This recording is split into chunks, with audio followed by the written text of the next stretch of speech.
son is going to get hit hard with what? Every single second of every round. With what? He ain't never done that before. Everybody, I think it's gonna shock him about my speed, how fast I really am. It's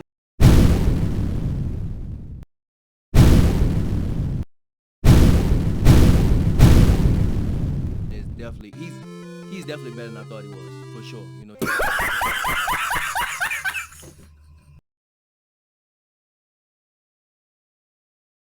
What's going on, everyone? I'm Hope Von Dame. I'm here with my brother, Mr. Get That Work, and we back with another episode of the Chin Checkers. Yeah, man. I know y'all feel it off the rip because I finally won some money, but I lost my fucking winnings. Not noticing that, let's just stay on the positive track. I'll get into it a little later. Devin Haney smokes Regis, bro. Smokes him. Absolutely. It wasn't even close. It wasn't even close. They talk about Masterclass. That was a Masterclass performance. 100%. 100%. And when people always talk about Shakur, I woke up to a Shakur message. So let me get right into shredding someone. How are you going to hit me up and go, yeah, he won't do that against Shakur? Are you crazy? Look at the punch output that Devin Haney did against an elite fighter. Well, maybe I want to say an A fighter, maybe not an A+, but an A fighter. Sure, that's safe to. Well, it's safe to say he was a better opponent than Edwin Santos. Okay, more accomplished. Absolutely, by more far accomplished. Yeah. Oh man. Every time I'm ready to give up on boxing, I was ready to come on here and make an announcement like I'm done with the show. I'm done with boxing. I'm finished, bro. You know, I may transition to do a sports show, and my man Devin Haney just pulls me back in, man. Yeah. Damn, did he show why he's elite? We both suggested that it was going to go to decision. You said maybe a late round stoppage. And so everything close. We said in our film breakdown was right. Everything. I don't think we got anything wrong, bro. Yeah, man. I mean, it was pretty one-sided. I actually thought Regis would do a little better than that, but I still thought it would be one-sided. Yeah.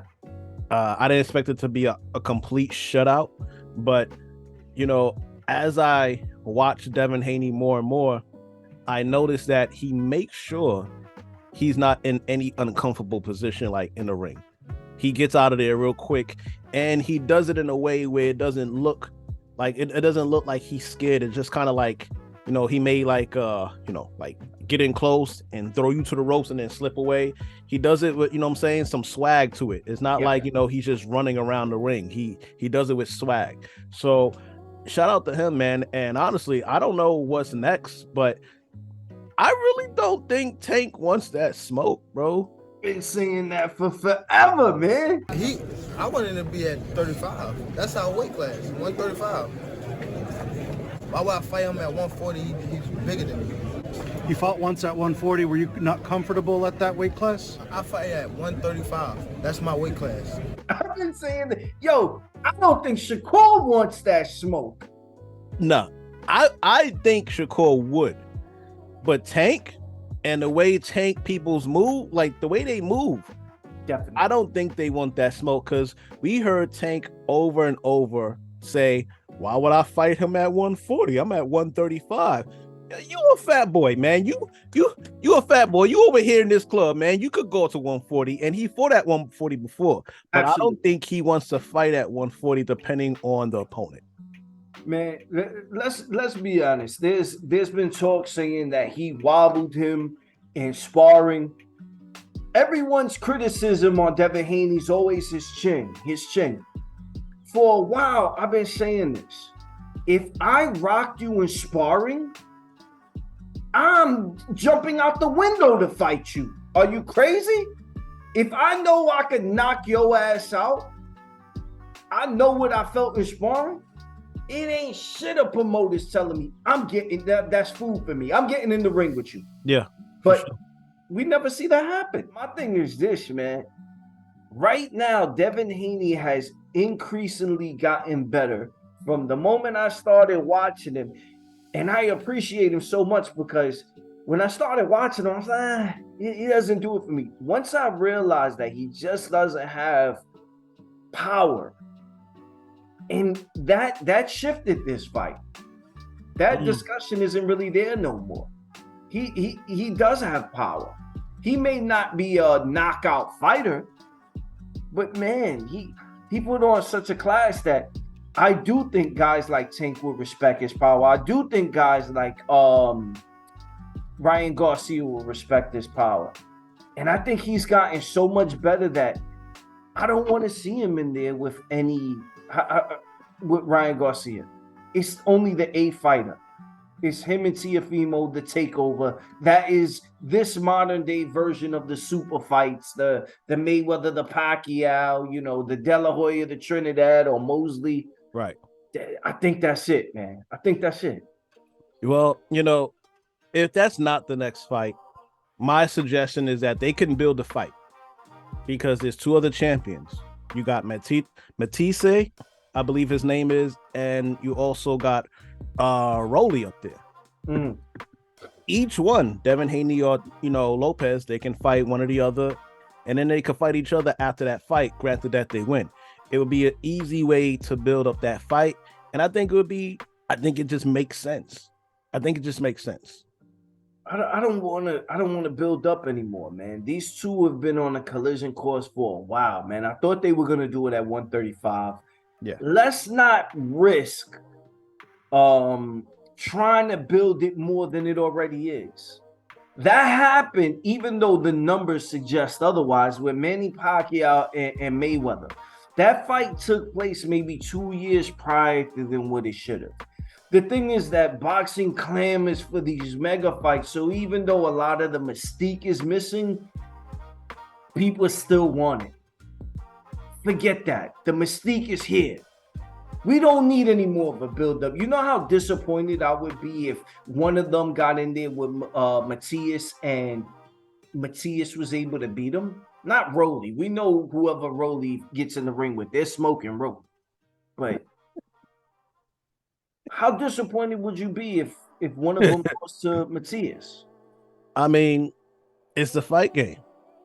It's a fight game, and that brother deserves an opportunity too. I would be disappointed because it's not the fight that I want to see, but it is what it is. At least is the best fight and the best. At least I could give you credit for that. Even though we didn't get to see the fight that we really wanted to see, at least it's the best fight and the best, which is a lot to say, especially now in this era. Nah, man, fuck that, man. I want to see Teofimo and Devin Haney cut this shit, man. You know what this reminds me of? Years ago when Sugar Shane Mosley was, at his peak, and they told him not to fight Winky Wright. I don't remember specifically who told him, but I remember Emmanuel Stewart saying, I don't like this fight. And he fought Winky Wright instead of Felix Trinidad, and that was supposed to be the build-up for the next fight. And we never got that fight because Winky fucked him up twice. Nah, man. Give me Teofimo, give me Devin Haney, man. That's it. That's the fight. I'm making a prediction right now. Saudi Arabia, that's where they're going. For some reason, that's where the big money is at when it comes to these fights. Right now, yeah. That's where the fights got to take place. And both of them get paid handsomely. And hopefully we get a better mega fight than what we had with Errol Spence and Terrence Crawford. Yeah, because that was supposed to be 50-50. It did not turn out like that. No offense to nobody. Just saying. It was, but hey, there's a rematch. Hopefully the rematch is at 154. So nobody will have any excuses. Oh, man. I don't even want to get into that fight, man. Why you sound like that, man? Nah, man. I was so disappointed with that. I think we broke it down. I don't want to say the reason what I think happened in that fight because I'm close with the family, so I'm just going to stay away from that, man. Anyway, let's keep moving forward because it was a good night for boxing, man. It was a beautiful night, man.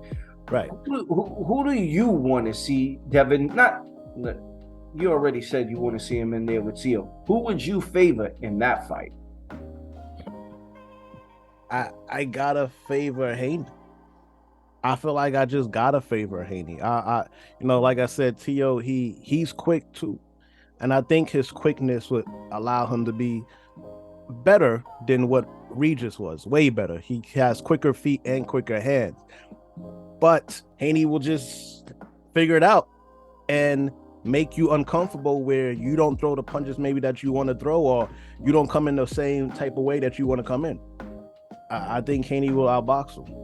I want to see Tank actually step up, and he has the Mayweather effect where if you want to fight him, you got to bend to his rules and do everything like that.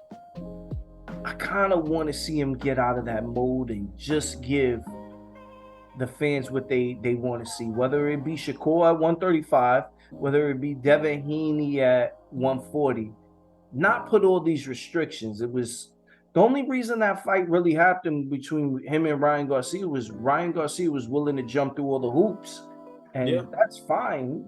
But Very true. we need to see we need to see Tank come out and be the superstar that a lot of people believe he is. I don't know if you feel the same way, but I've been feeling that way for a very long time. Somewhat. I just, I defend Tank just because he performs when he's in there. He gets the job done. He makes it exciting. So I give him that credit. He performs. I don't like that, he's not going out for these big names as often as he should, especially given the fact that he is the cash cow, like you said. He could make these fights happen, but he calls out who he calls out, and it seems strategic. He seems like he's more game than Mayweather, but it still seems strategic because he calls out Thurman, who looks like he's on kind of washed up right now at 147. So you're willing to go to 147 for Thurman, but you don't want to go to 140 for Devin Haney. Talk that shit, man. Talk that shit, man. I'm just, I'm just trying to put it in perspective. Like, I understand, I'm saying, you the mega star, but let's make some big boy moves. Not to shit on Shakur, but just to put it out there. Shakur kind of did the same thing. Remember, they gave him a low ball offer. I think it was 25% to fight Devin Haney, and he turned it down, right? And that's not a no. That is, look, that's not a low ball offer. All right, but that's what was out there, and that was his counter. It was a low ball offer, right?